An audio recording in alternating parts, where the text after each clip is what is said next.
Doctor, what should I eat during my chemotherapy? Can I eat outside food? Can I eat one samosa? Can I eat banana? Can I eat some food from the hotel? Can I really go out with my family to have the outside food? So these are some of the common questions which our patients, cancer patients will ask us, that what to really eat, what am I allowed, what is restricted for me. So there are a lot of myths and there are a lot of unnecessary things which are being spread, and people are not aware of exactly how to go about the nutrition. Onco-nutrition, there are some courses also on onco-nutrition I came to know recently.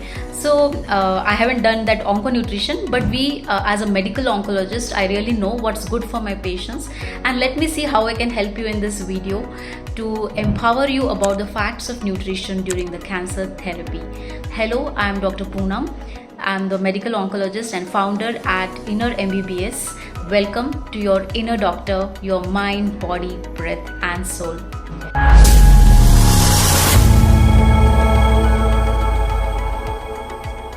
So let's dive deep into onco-nutrition.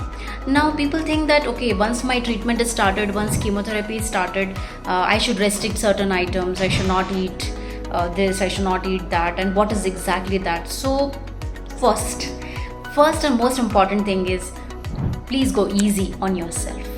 There is no need to restrict a lot of items, and I'll tell you what are those few things that you need to keep in mind. The first important thing is no major restrictions. What you need to actually remember is, because chemotherapy is definitely a strong treatment, cancer is a strong disease, it definitely needs a stronger treatment to fight it out, and then only the treatment will win, otherwise cancer will win, right? So when you receive any strong treatment like chemotherapy, definitely your immunity will be little low. You will be at risk of having infections from even smaller minor environmental changes. Anybody sneezing, coughing, we don't get infections automatically, right? But during chemo, our patients are little at higher risk of acquiring infections even from minor environmental disturbances. So here the idea is to avoid exposure to infection from air, food and water. Now what do you mean by that? So if you're going to eat food from outside, definitely you are at high risk of infection.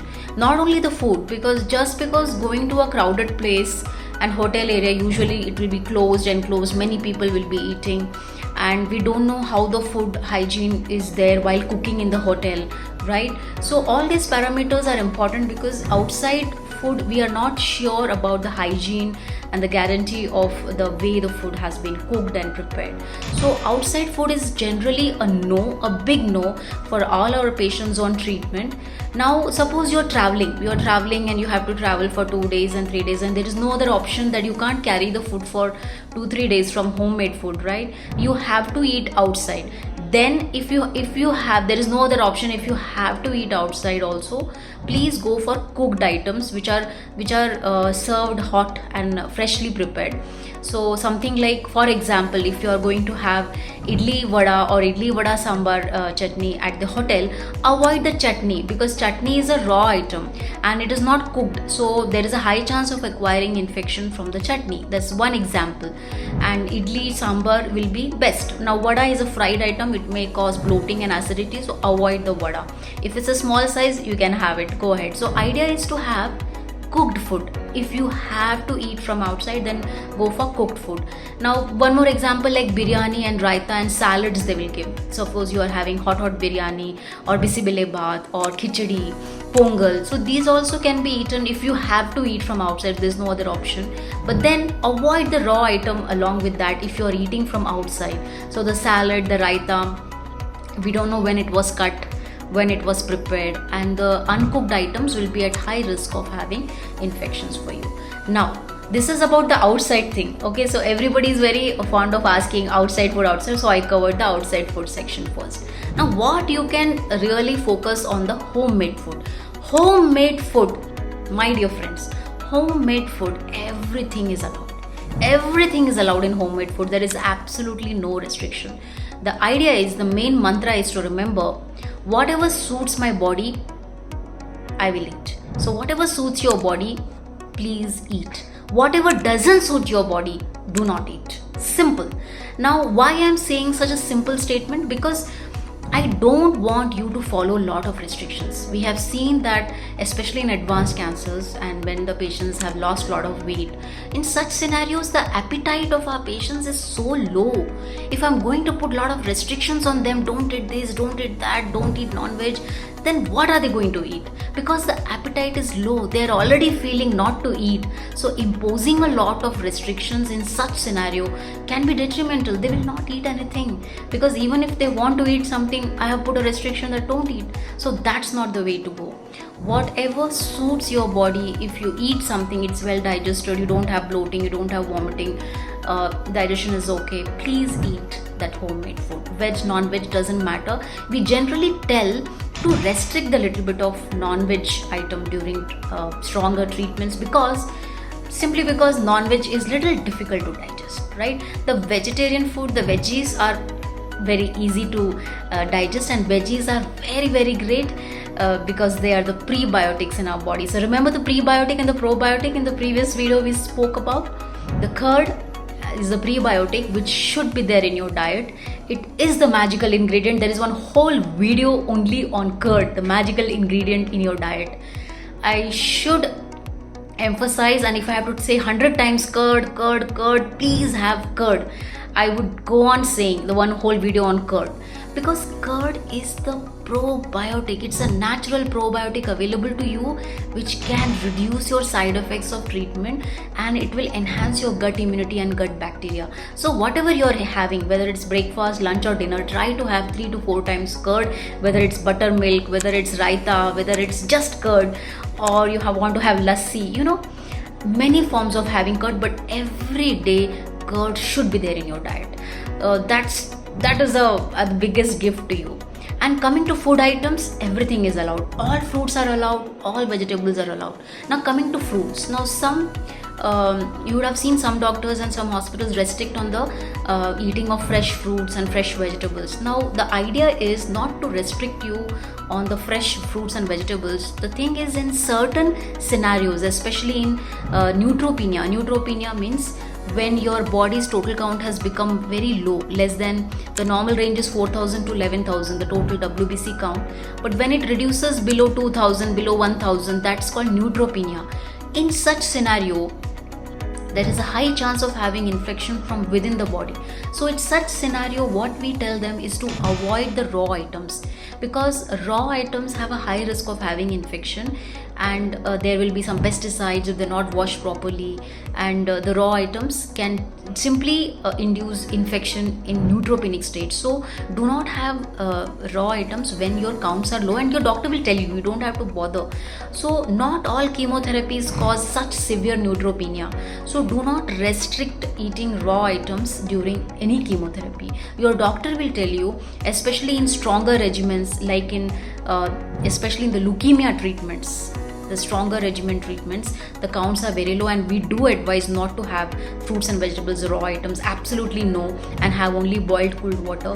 But not for all chemotherapies, like the breast cancer, the colon cancer, lung cancer, ovary cancer. These treatments, chemotherapies are not causing very severe neutropenia. You can have the raw items provided you wash them nicely, maybe with warm water or hot water, peel them nicely and cut immediately and have immediately. So do not cut morning and then have in the evening, or do not cut and keep for 2 hours in the fridge and then have. So these practices will allow bacteria to grow over the cut items, and then you will have high risk of having infection. So whenever you are going to have fresh fruits and vegetables or salads, make sure you wash nicely, peel nicely and cut immediately and have it. In this way, you will reduce your chances of having infection. Fresh fruits and vegetables are allowed. Do not restrict and remove these from your daily diet, because these are very, very important ingredients. These are full of vitamins, antioxidants, fiber, prebiotic, probiotic. It's not only enhancing your body's overall immunity, it is helping you to reduce the side effects of the treatment as well. Please include them in your diet. And coming to fruits also same thing. Wherever possible, buy a thick skin fruit. So to avoid is something like very ripe papaya or grapes, berries. These are full of pesticides. How much ever you wash, there will be tinge of pesticides, so better to avoid them. You can have apple, pomegranate, banana, orange, mosambi. These are all very seasonal and very nicely available fruits. Any fruit with thick skin you can have. Wash it, peel the skin, cut immediately, have immediately. Now fruit juice or fruit, if you have teeth and if you can chew, have the whole fruit. It's always better to have the whole fruit. But if you're very tired, you're not able to chew it, you feel exhausted while chewing, then go for the juice. But if you have the energy to chew and if you have your teeth well placed, then please have the whole fruit, because whole fruit gives much more vitamins, fiber, and is a wholesome nutrition rather than just extracting the juice and having only the sugary thing and a few vitamins. So these are some of the tips that you can follow. One thing to remember is even sugar. Now a lot of myth is about sugar. I think one whole video will be needed about sugar. Now sugar, you can go for alternatives of sugar, because sugar is the most refined part of the sugar cane and there is not much vitamins left. So the one step before sugar is the jaggery. So jaggery is the best source, simply because that brown color jaggery, it is full of iron, vitamins and lot of antioxidants. So please have jaggery more, and you can have date syrup. You can have all the dried grapes, which is there in the dry fruits. So a lot of sweet options are available. Avoid sugar because it's just empty calories. You can go for other items, but in limited proportion. So don't have lot of sweet items, but see, there are many scenarios. Not all patients are same. Not all cancer patients are same. Some patients are quite fit like you and me. They'll be eating everything. So if you are eating your normal food, then you don't have much of these jaggery and this thing. You can restrict. But some patients who are not able to eat much, they are like very elderly, bedridden and not much energy. So in that case, definitely they need to have this jaggery related, like curd with jaggery, curd, fruits and jaggery, or you're making some kheer or paisam, make with jaggery, or include date syrup, make panchamrita. So these are some of the tips, very very beautiful tips. You can explore your imagination. Lot of vegetable juices you can make at home. Again, it should be washed nicely and freshly prepared. You can go for the ABC juice, or you can have the whole fruit if possible. So when patients are very sick and not eating much, we tell them to include more of these fats and jaggery related items, because just focusing on high protein in such scenario may not be that effective, because that high protein diet is actually used for weight loss. Why would I advise my patients to go for high protein diet? They need a balanced diet. In fact, they need more of fats and calories. So have everything. Forget about the high protein diet. You have everything when you're really very weak and your nutrition, you're not able to chew food, you don't have appetite, then please include the quantity. If the quantity of food has come down, the quality of food should be high, and that's when then I suggest my patients to go for high calorie shots like curd with a lot of jaggery, or some paisam very sweet with jaggery, or include curd with fruits. And there are a lot of supplements also available, powders and protein powders. But as I always tell you, I am a promoter of natural substances. So as much as you can go for those powders, but include natural supplements more, and the nature is full of lot of options available. Explore all the options. So these are some of the myths that I hope I have cleared from your mind. Go back to the video and make notes and see what you can include in your diet. How can you improve your nutrition? If you have any queries, please put in the comment section and let me know what else you would like to know from me. Thanks a lot.